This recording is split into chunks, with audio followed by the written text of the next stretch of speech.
Buenos días con todos, gracias por la invitación y permitirme participar en la Semana de Radiología. Soy Vanessa de las Moro Díaz, médico radiólogo, y el tema que vamos a tratar hoy día viene a ser el enfoque multidisciplinario en sarcomas, papel del radiólogo.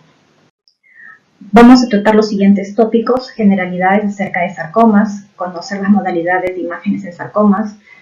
Durante el diagnóstico, planeamiento y seguimiento de los mismos, tenemos también que vamos a revisar la importancia de los exámenes radiológicos en el seguimiento de neoadyuvancia. Vamos a revisar cuáles son las secuencias en la parte de resonancia magnética actuales y cuáles son las nuevas técnicas en el seguimiento que se han ido agregando. Es importante recordar que sarcomas es una patología bastante compleja y rara, por lo tanto ya hay evidencia de múltiples artículos en los cuales se ha demostrado que los pacientes que son tratados por un equipo multidisciplinario van a tener mejor pronóstico y mayor sobrevida. Como vemos, es importante la comunicación con las diferentes áreas. Lo que se recomienda en las guías, tanto europeas como americanas, es la comunicación y el manejo multidisciplinario para que esos pacientes puedan tener un mejor tratamiento. Y esto de manejo debe realizarse en centros de referencia. También es importante entender de que el manejo del paciente en la evaluación de imágenes, vamos a tener en cuenta el beneficio que van a recibir estos pacientes. Hay que valorar también los costos y los riesgos de radiación, especialmente en los pacientes más pequeños, pediátricos. En el campo de la radiología ha ido evolucionando. Actualmente tenemos el campo clínico, también el intervencionismo, tenemos el campo de investigación clínica y tenemos la parte de innovación biotecnológica. Entonces, todos estos conocimientos actualmente nos han permitido mejorar la parte del enfoque de ayuda al diagnóstico y también al tratamiento de estos pacientes.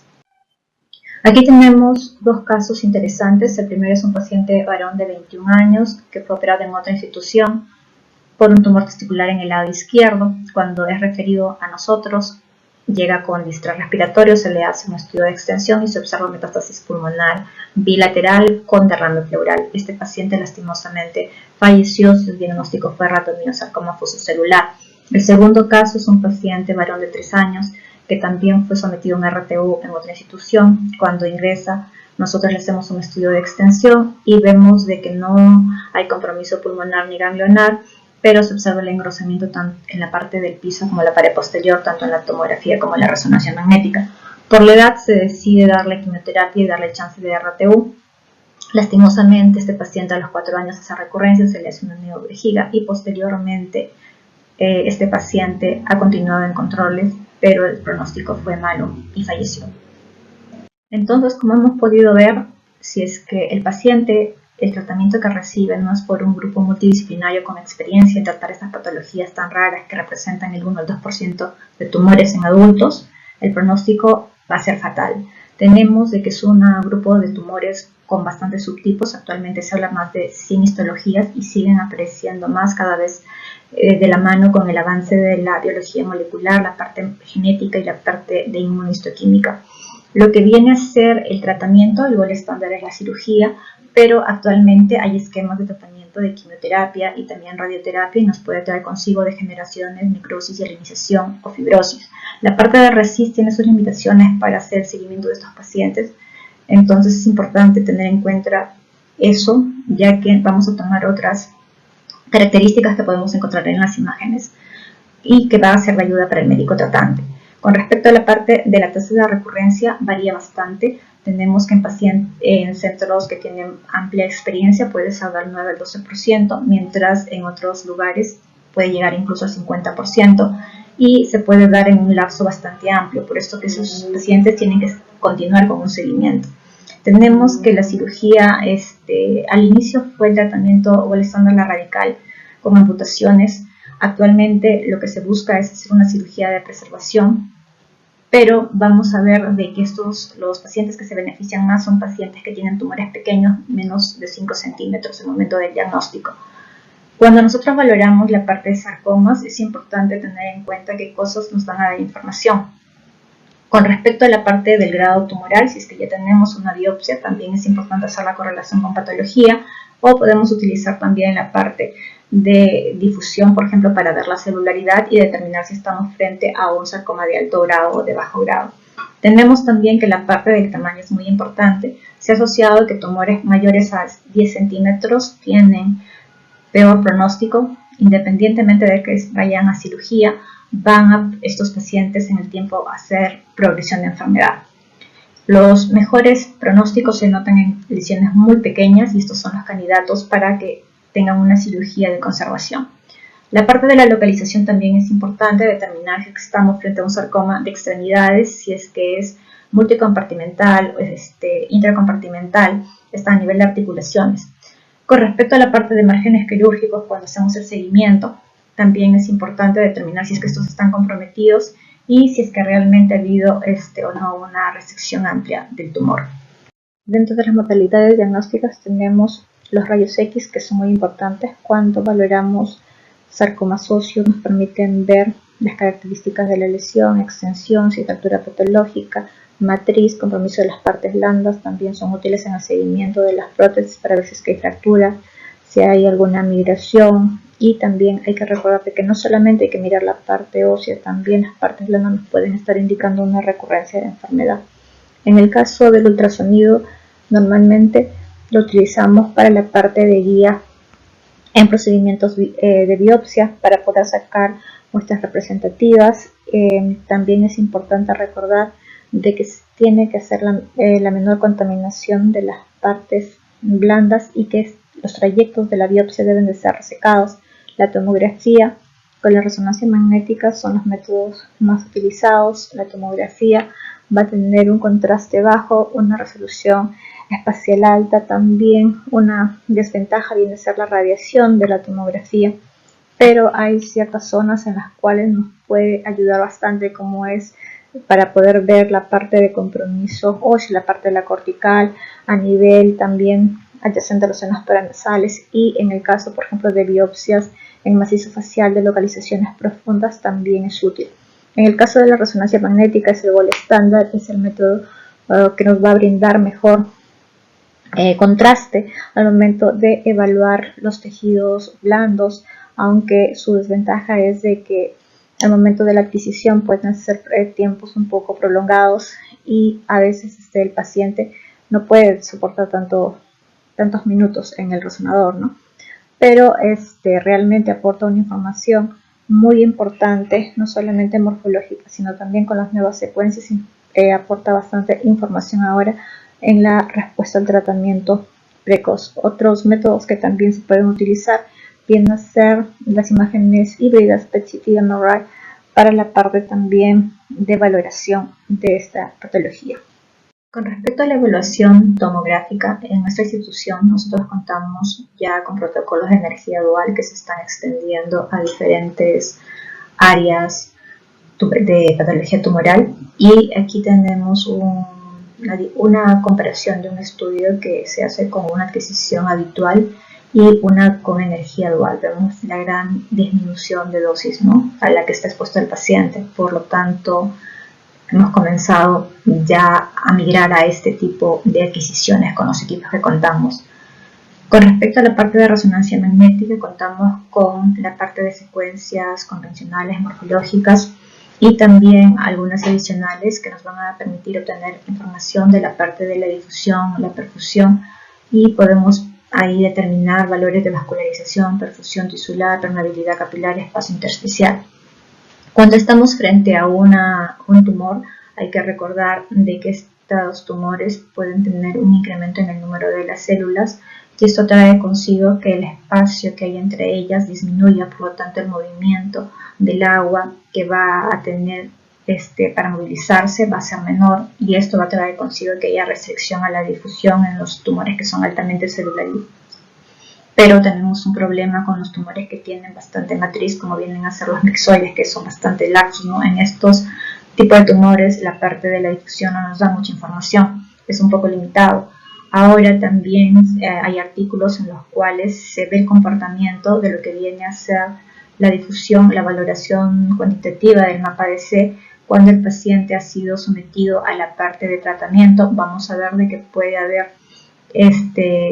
una respuesta a nivel microscópica, puede haber necrosis celular, entonces va a haber un desplazamiento de lo que vienen a ser los valores del ADC hacia la parte de la izquierda, ¿no? Normalmente se están tomando como puntos de corte 1.1, 1.2 en las instituciones. Cuando sigue el tumor estando expuesto a la parte del tratamiento neoadyuvante, vamos a ver de que ya va a ser más marcado la parte del desplazamiento hacia un valores por encima del 1.1, 1.2.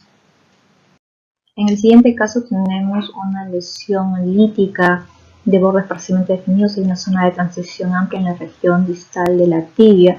Tenemos que comprometer la región epífiso diafisaria proximal. No se observa un compromiso de las partes blandas ni ruptura de la cortical. Este paciente fue tratado como un TCG y le hicieron un curetaje con cemento óseo. Regresa este año para hacer su control y se evidencia este tejido sólido en el T1 adyacente a la parte del cemento óseo y se observa el compromiso de las partes blandas adyacentes con infiltración de la musculatura y la membrana interósea.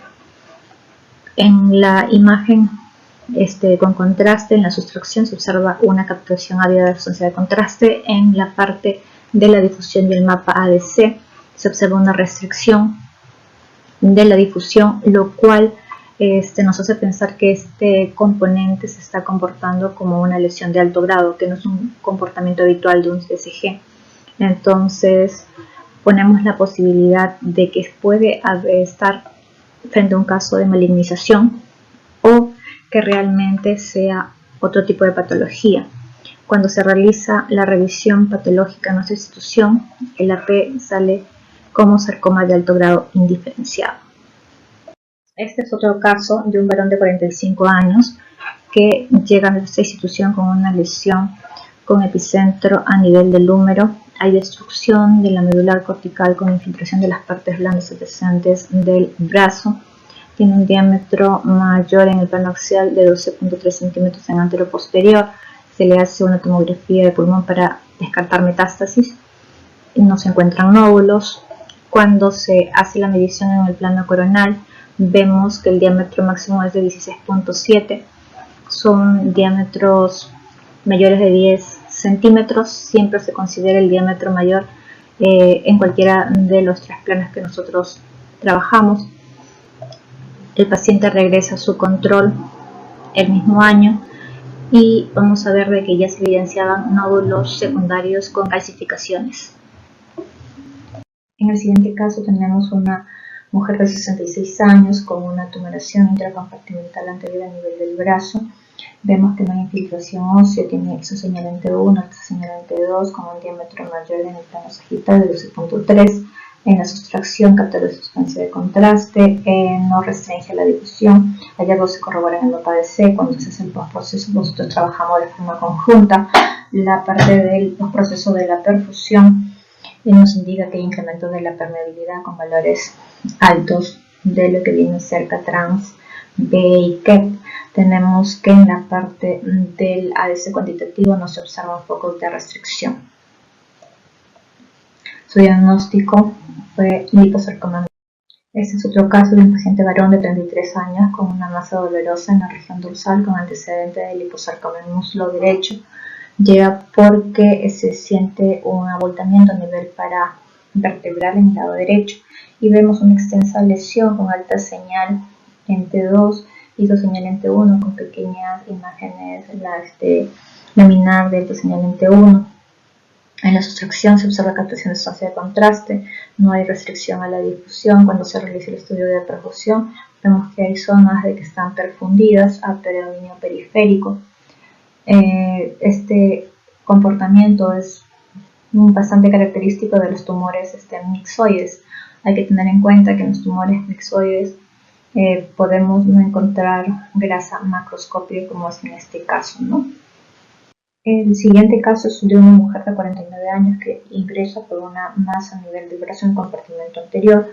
Vemos que es intracompartimental, contacta la fascia y se observa un contacto y ligera remodelación y desplazamiento de la cortical del húmero. En una secuencia de difusión hay áreas de alta señal, se corrobora en el mapa de C observándose restricción, se trabaja la perfusión y llama la atención el incremento de la permeabilidad a nivel periférico y que este comportamiento es similar a la zona que se encuentra en contacto del hueso medular. Se vuelven a evaluar las partes morfológicas, el T1 no se ve algo concluyente, en este ligero edema se coloca como sospecha de compromiso del hueso medular. Posteriormente la paciente va a perderse de vista y regresa en febrero del 2020 y aquí la lesión ha incrementado y ya se observa la invasión de la cortical y la alteración de señal marcada del hueso medular. Esta paciente fue amputada, se hizo desarticulación de miembro superior. La paciente actualmente se encuentra libre de enfermedad sin metástasis pulmonar. Su diagnóstico fue angiosarcoma. Paciente varón de 40 años que llega por una lesión superficial bien delimitada con un diámetro mayor de 2.19. Tenemos que presenta una señal alta en las diferentes secuencias T1 y T2 en el STIR y vemos que en la perfusión tiene incremento con alta permeabilidad, no restringe el mapa.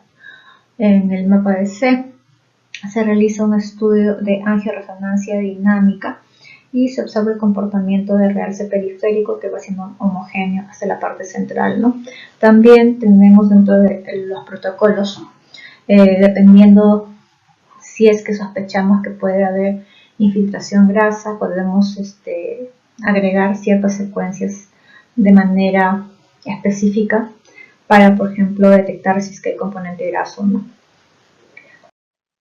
Aquí vemos de que el mismo hallazgo que se ha visto en la parte de la angioresonancia también lo podemos obtener en la secuencia disco, que es con la que trabajamos la parte de la perfusión en nuestro equipo, y de manera conjunta trabajamos la parte de cuantificación del ADC y vemos que los valores son por encima de 1.2 y nos indica una lesión benigna. El siguiente paciente es una mujer de 30 años de edad con una masa dolorosa. Se le hace una ecografía donde se observa una imagen heterogénea periféricamente hiperecoica con un área central más hiperecoica y tenemos que una imagen hiperecoica pequeña con sombra acústica posterior en relación a calcificación.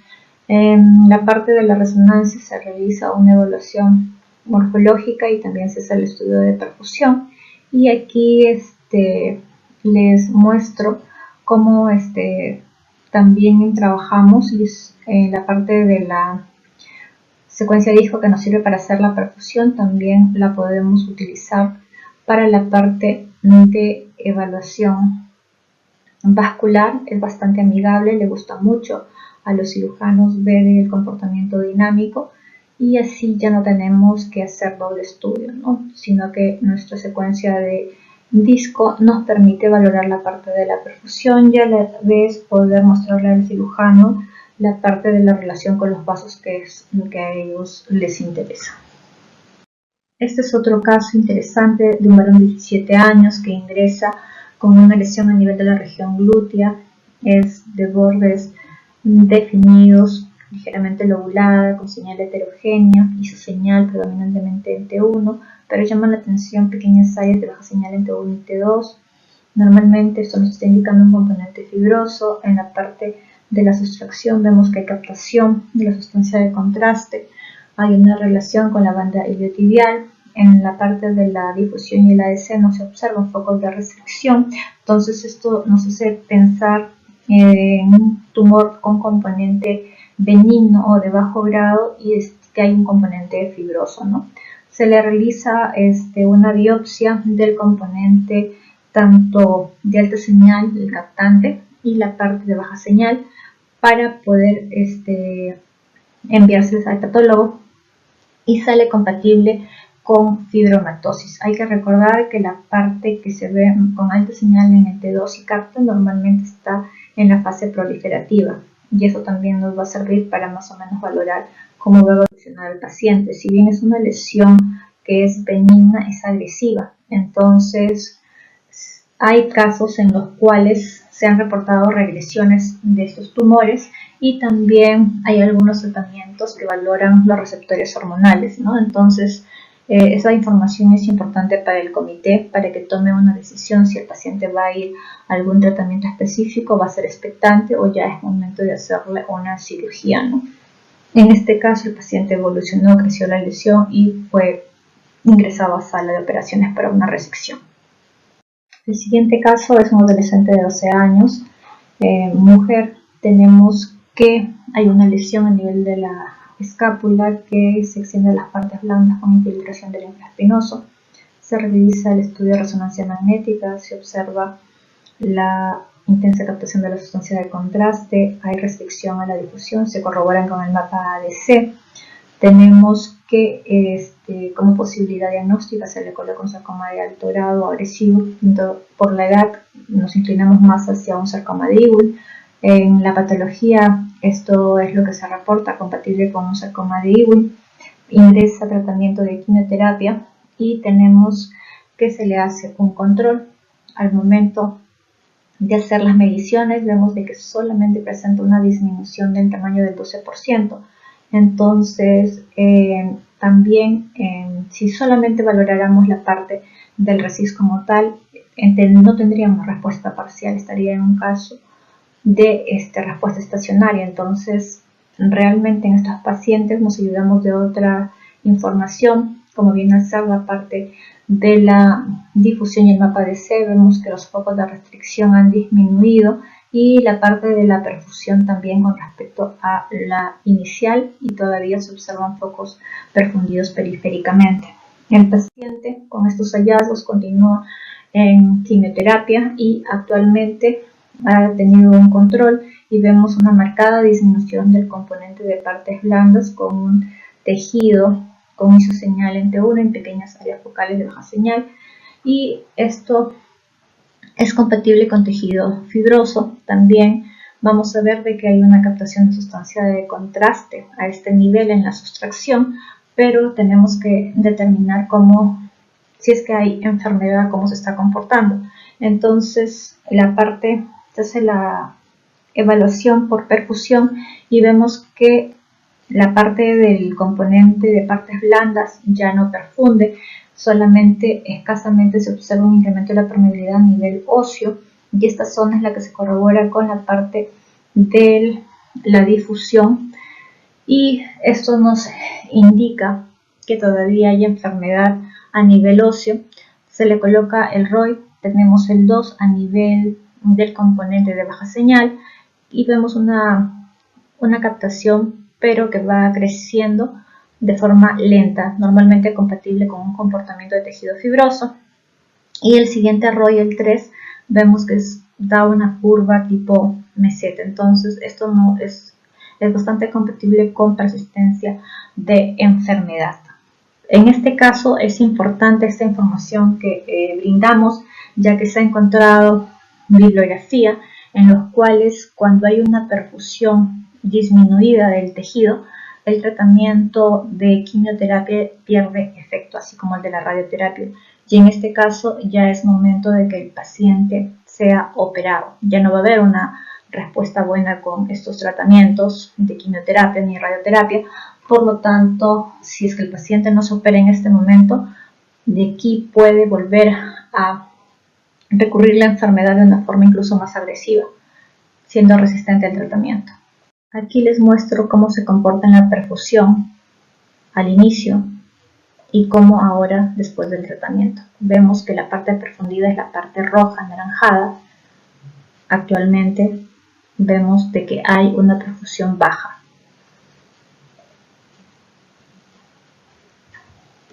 En el seguimiento de post-tratamiento quirúrgico, como ya les he mencionado, el caso anterior es bastante didáctico.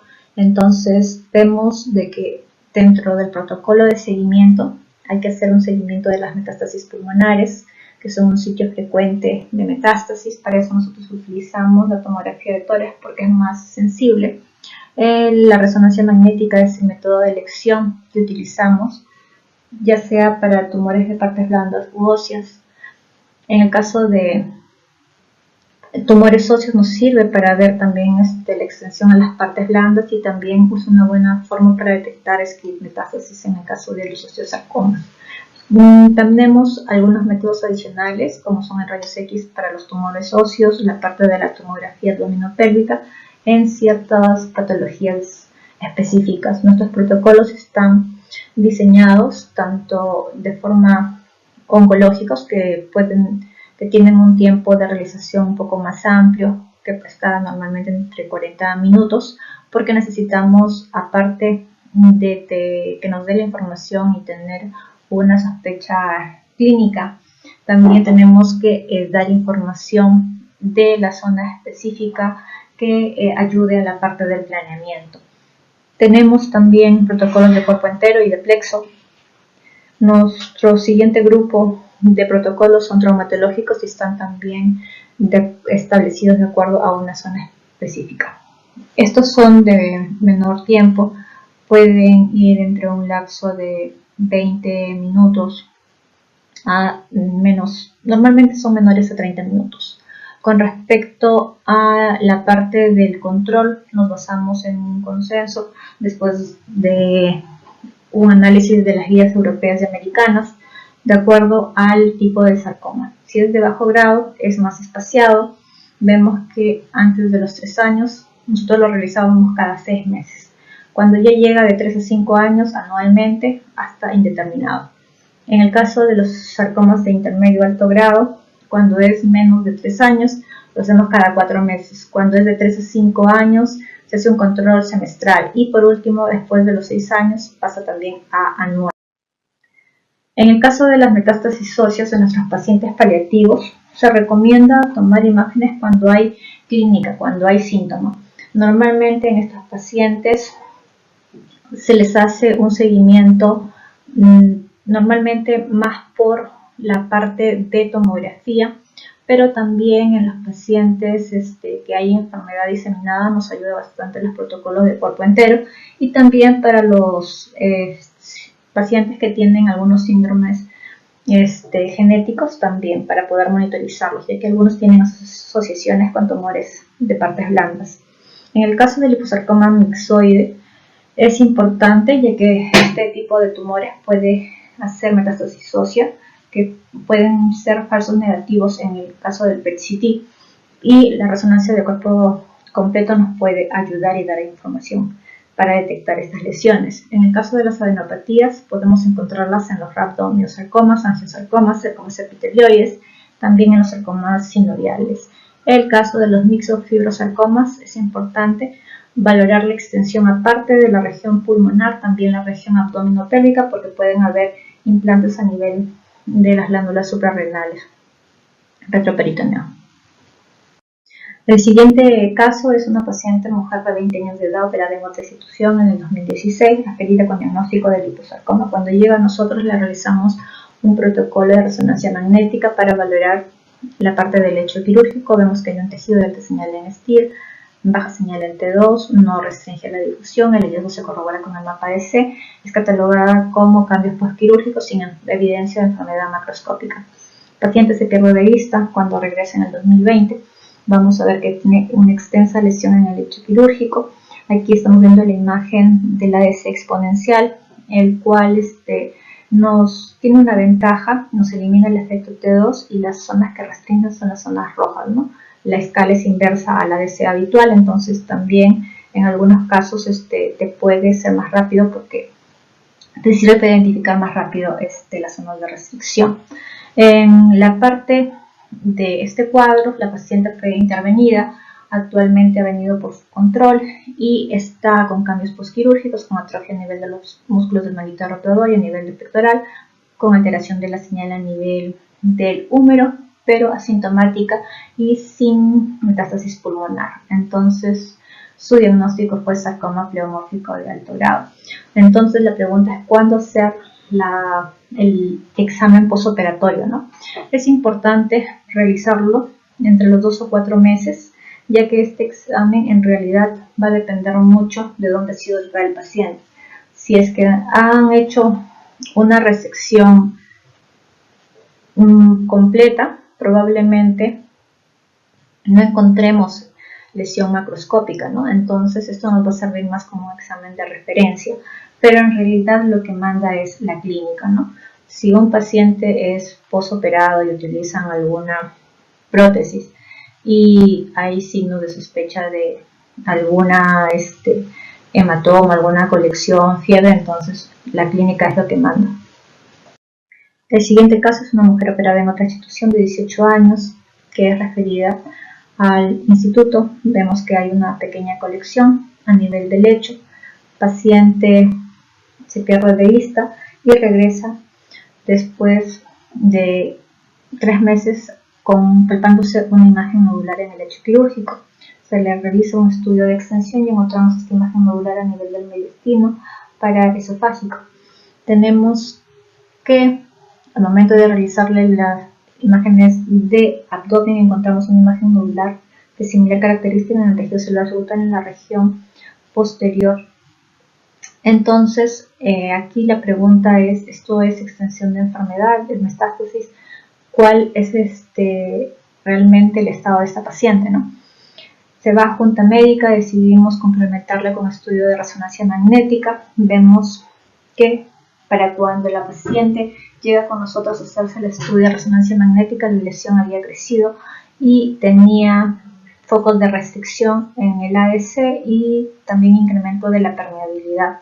Entonces, estábamos frente a un tumor maligno. Cuando se realiza la reevaluación de la patología, sale como un tumor maligno de la vaina del nervio periférico. Entonces, el detalle era determinar qué tan avanzada estaba la enfermedad en esta paciente. Se lleva a junta, se le hace una evaluación multidisciplinaria y en la parte de la evaluación genética se obtiene la información que la paciente tenía un cuadro de neurofibromatosis.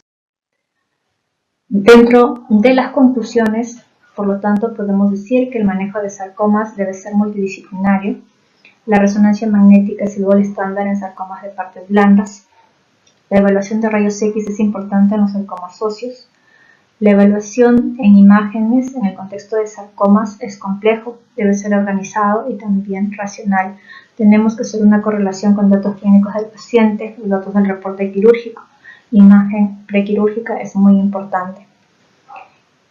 La finalidad es llegar a un diagnóstico correcto, apoyar la parte de patología. En realidad hay una correlación radiológica patológica y viceversa. Planeamiento también de una biopsia que sea con la menor contaminación, tratando de no cambiar el estadiaje del tumor y que la zona por donde sea biopsiada tiene que ser resecada al momento quirúrgico. También el planeamiento quirúrgico para poder evitar contratiempos y tener la logística necesaria para hacer una buena cirugía. Asimismo, el radiólogo también interviene en una parte fundamental, que es el seguimiento. Como ya hemos visto, la recurrencia de esta enfermedad se da en lapsos muy largos también, así como en los casos de tumores altamente agresivos, muy rápidamente también se hace presente la recurrencia de enfermedad o la persistencia cuando estos pacientes son tratados de forma inadecuada. Entonces, nosotros debemos de estar preparados para poder detectar y diferenciar recurrencia temprana de cambios post-tratamiento. La finalidad es tener datos reales de alta calidad, como son nuestras imágenes, el desarrollo de técnicas generalizables y también precisas, ¿no?, para el diagnóstico. No olvidemos que la parte morfológica es muy importante, pero también es importante determinar qué nuevas técnicas están apareciendo y nos pueden brindar información que sea de beneficio para el paciente y nuestros colegas, ¿no?, para el manejo de estos pacientes tan complejos y así lograr una integración en el flujo de trabajo. Por último, quería compartir con ustedes la parte de el presente y el futuro de la inteligencia artificial en la medicina. En realidad ya no es tanto futuro, se viene utilizando en diferentes áreas. Lo que se busca es tener datos interdisciplinarios para que podamos realizar una predicción de resultados individuales y la toma de decisiones clínicas, logrando así llegar a una medicina personalizada donde pueda tenerse en cuenta los genes, el entorno y los factores de estilo de vida para impactar en la parte de la prevención, el tratamiento y el pronóstico de la enfermedad.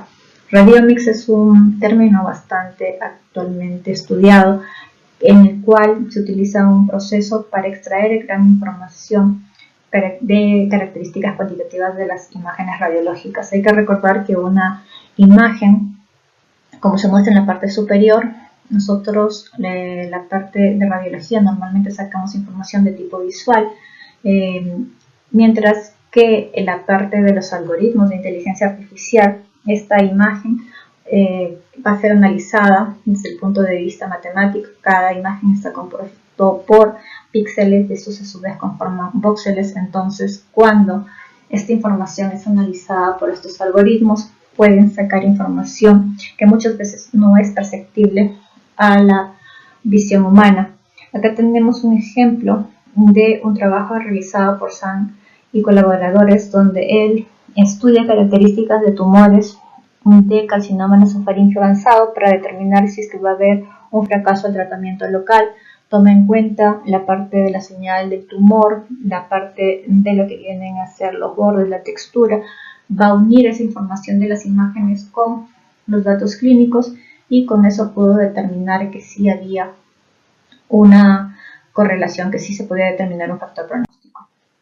Les dejo acá la bibliografía. Muchas gracias.